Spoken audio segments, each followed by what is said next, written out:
As we head out on the Harris Chain of Lakes in Central Florida, we see Tyler Lubbat, former college angler from the University of Alabama.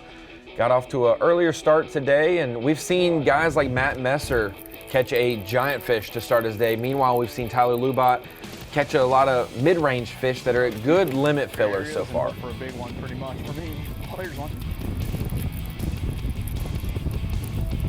Matt, isn't it nice to have your limits and go for the big ones? Always, you know, anytime you got 5 in the box, it makes you feel better as an angler. And in Florida, it's even more important, right? Because you literally know you're one bite away from having a good bag. He's got 3. You don't want to rely on a Hail Mary, but in this state, and you catch an 8-pounder, it doesn't matter if it's at 8 a.m. or 1 p.m., you know the opportunity to move up the standings is now there. He's hooked up. up. Here, add with it. This will be number 4.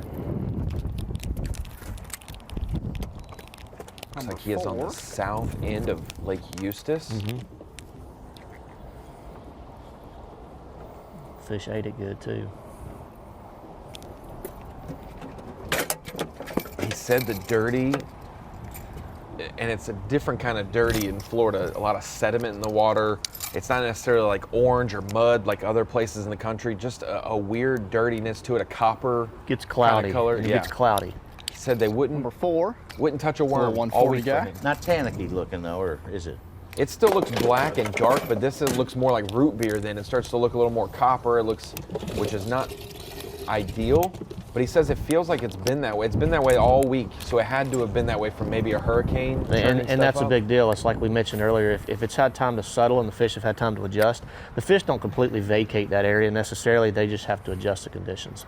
And that's what he said. He expected fishing some of these hydrilla spots in Eustis with a worm, but he couldn't get a bite. He said, I don't know if they can see it. So I started throwing a bladed jig, and that has been the ticket for me. And the way they're eating it,